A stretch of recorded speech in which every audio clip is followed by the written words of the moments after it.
There is no harsher critic of human weakness than Friedrich Nietzsche. He didn't just want people to live. He demanded that they will themselves into existence. He saw most people as shadows of what they could become, caged by comfort, fear, and false virtue. And he believed weakness wasn't just a flaw. It was a sin against life itself. This isn't a feel-good video. This is a test, a mirror Nietzsche would force you to stare into until you either break it or break yourself. The first sign is that you seek approval more than truth. You think you're moral, agreeable, likable, but Nietzsche would ask, do you say what's true or just what keeps you accepted? The modern person doesn't worship God, they worship validation. He called this the herd instinct, a deep-rooted fear of standing alone. You don't correct lies. You nod, smile, and tell yourself you're being polite. But beneath the courtesy is a desperate need to be liked. And Nietzsche believed this was the surest sign of spiritual cowardice. To heal this, you must become willing to be hated, not mildly disliked, hated. You must say the thing that makes rooms go silent. You must break the unspoken contracts that bind you to mediocrity, the ones that say, if I don't offend, you'll accept me. But Nietzsche's solution isn't cruelty. It's self-overcoming. You stop lying by degrees, and you accept that truth is sharper than kindness. The second sign is that you blame the world for your pain. Weakness thrives in victimhood. You think life happened to you, that others wronged you, that you are the product of trauma, upbringing, or injustice. But Nietzsche believed the strong don't wait for justice. They become it. He wrote that he who has a why to live can bear almost any how. If you're still pointing outward, you're not just weak. You're refusing the first condition of growth, taking brutal, unflinching responsibility. Nietzsche believed that real strength begins when you say, everything that happened to me, I will use it. Not deny it, not wallow in it. Use it, turn betrayal into vision, turn heartbreak into fire, and stop expecting anyone to come fix it.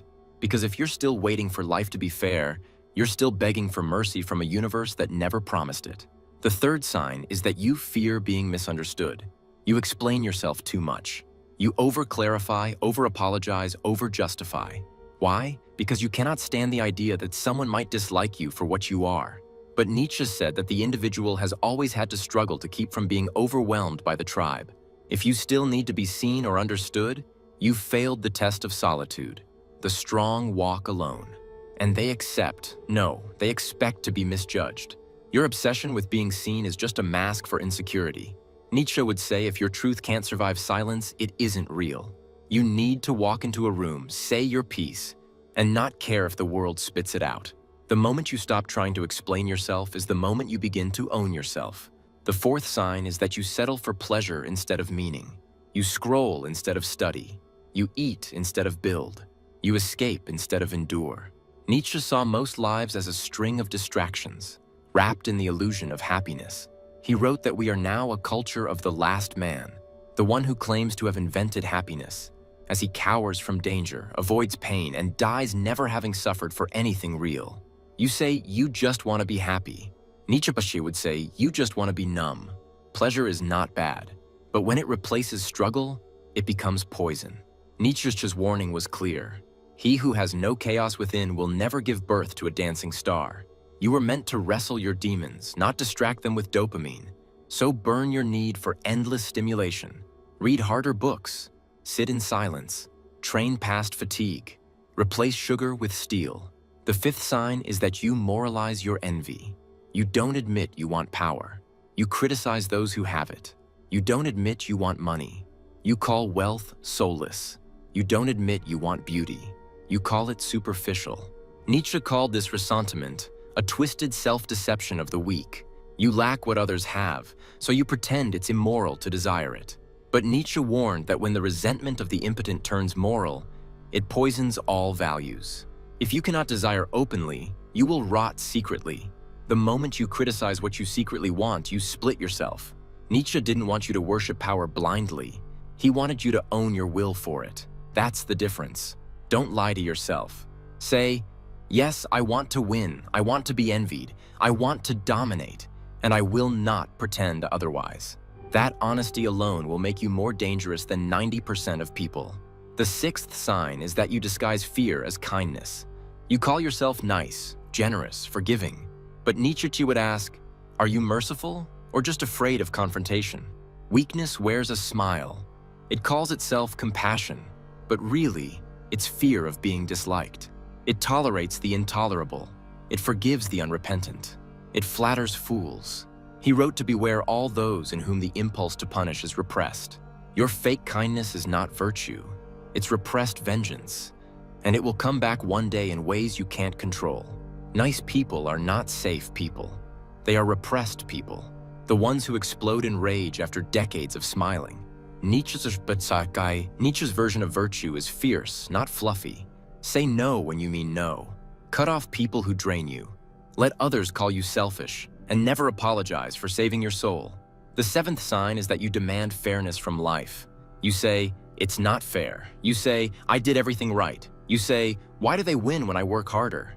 But Nietzsche would laugh, because life isn't fair, and strength is measured by how much unfairness you can carry without breaking.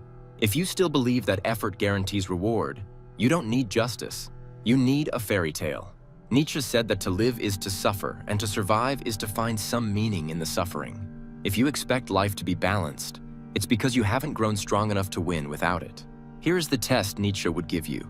Can you suffer unjustly and still stay noble? Because the strong don't beg for fairness. They carry the absurdity of life with grace. They don't need life to make sense before they commit to it. They create meaning out of ashes.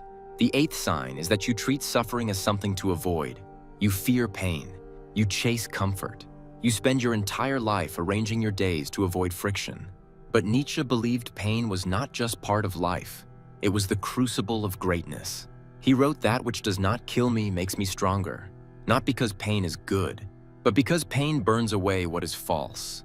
If you flee every difficulty, you will remain soft, shallow, and forgettable. This is the death sentence of modern man.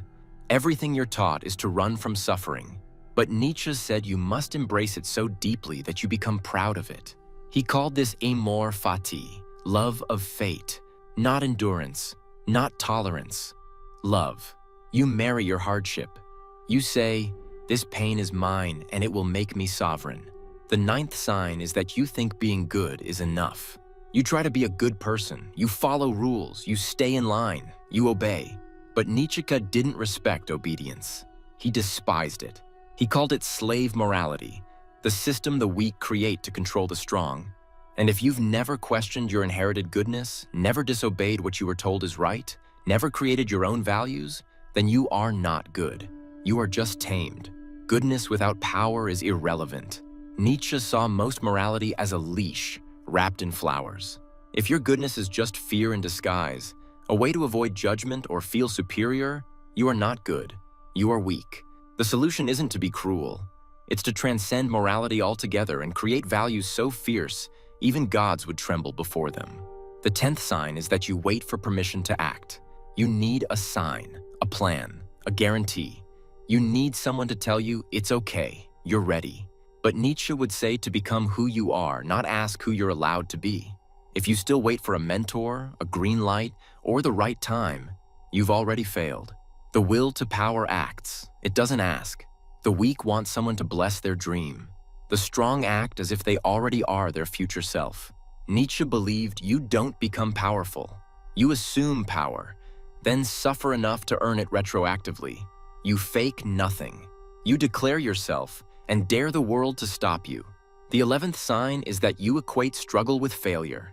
You feel discouraged when things are hard. You interpret resistance as a sign to stop. But Nietzsche saw struggle as the signature of transformation. He wrote that you must be ready to burn yourself in your own flame, asking how could you rise anew if you have not first become ashes?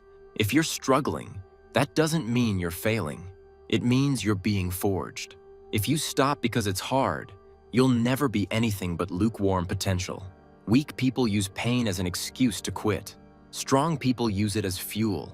The key is to interpret suffering correctly. Nietzsche would say, don't ask, why me? Ask, what part of me must die for something stronger to live? If you're in hell, keep walking, not to escape, but to ignite. The 12th sign is that you idolize safety. You choose the secure job, the predictable life, the low-risk dream. You think you're being smart, But Nietzsche believed security was the enemy of strength, because safety breeds stagnation. He believed the higher man must risk failure, rejection, and even madness to escape the suffocating grip of the ordinary. He asked, "What is the seal of liberation? No longer being ashamed in front of oneself. If you've never risked humiliation to chase your true aim, you're not free. You're just safe. Comfort zones are beautiful cages. You convince yourself you're grateful. But gratitude isn't meant to be a sedative. It's meant to be a launching pad. Nietzsche's Übermensch doesn't just leave the cage. He burns it behind him. If your life looks too stable, too predictable, too acceptable, you're not succeeding. You're stalling. The 13th sign is that you cling to identity. You say, "This is just who I am." You defend your past. You reject change. But Nietzsche believed that identity is not found. It's created, and then destroyed, and then rebuilt again. He wrote that man is something that shall be overcome. If you still defend the person you were 5 years ago, if you still call change selling out, you've confused loyalty to your weakness with authenticity. Your past is not your destiny. Nietzsche believed every identity must be shed like dead skin. So kill the nice guy. Kill the anxious girl. Kill the wounded child. Not with denial, but with rebirth. Say, "I was that. Now I choose to be this," and then become terrifyingly consistent. The 14th sign is that you confuse cynicism with intelligence. You mock dreams. You tear down others. You act like you've seen through everything. But in reality, you felt through nothing. Nietzsche warned against those who are too clever for life, because underneath the sarcasm is often despair. You act above it all because you fear trying and failing. And he believed a single act of creation outweighs a lifetime of critique. If you only analyze but never build, you're not wise. You're withering. Cynicism is just fear that gave up trying. Nietzsche would say, "Stop tearing things down. Build something no one can mock. Create art. Start movements. Speak with fire." The world doesn't need more sarcastic critics. It needs ferocious creators. The 15th sign is that you let resentment run your life. You hold grudges. You keep score. You replay the past. And every time someone wins, you take it personally. Nietzsche believed resentment is the poison of the powerless, because instead of transforming pain into strength, you rehearse it. You let it define you. You become the walking echo of old wounds. The strong sublimate their suffering. The weak cling to it. The weak store pain like currency. They become walking vengeance. But Nietzsche believed the highest revenge is transformation. Take what broke you and make it wish it had finished the job. Do not stay angry. Transmute it. Build something so vast that your enemies become irrelevant footnotes in your biography. The 16th sign is that you worship productivity instead of greatness. You check off tasks. You meet deadlines. You hit metrics. But Nietzsche would ask, did you do anything worthy of immortality? He believed in eternal recurrence, the idea that your life might repeat forever, exactly as it is. Would you want that? Or would you scream in horror? If your life is full of efficiency but empty of meaning, you're not succeeding. You're complying. There's a difference between being busy and being becoming. Nietzsche's test is this: would you live this exact day for eternity? If not, change it. You're not here to finish tasks. You're here to build a life so powerful, it forces the world to remember your name. The 17th sign is that you outsource your values. You believe what your parents taught you, what your culture told you, what your group thinks. But Nietzsche believed the strongest act is to create your own moral code. He wrote that morality is the herd instinct in the individual. If you still rely on pre-approved beliefs, if you can't tell what's yours and what was given to you, then you're not alive. You're animated, but not awakened. Stop quoting dead men. Stop echoing what your group believes. Nietzsche admired thinkers who birthed their own truths. You must do the same. Tear apart every belief you inherited. Keep only what survives your scrutiny. The rest? Burn it. And in the ashes, carve your code. The 18th sign is that you still think strength looks loud. You think it's anger, volume, control. But Nietzsche saw true strength as the ability to master yourself, to stand still when provoked, to endure mockery without flinching, to lose without losing yourself. He said that he who cannot obey himself will be commanded. The weak lash out, the strong contain. And if you still think domination means raising your voice, you haven't yet heard your real one. Power is not volume. It's silence that makes others nervous. Stillness that forces confession. presence that bends the air around you.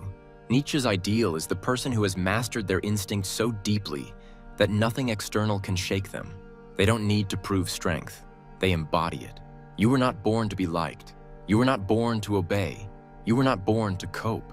You were born to become the kind of human being who can stare into the void and not just survive it, but extract meaning from it. Weakness is not a feeling. It's a refusal to rise, to evolve, to fight. And Nietzsche's test is eternal. Are you becoming someone who commands life or someone who begs for it to be easier? Choose, and choose violently.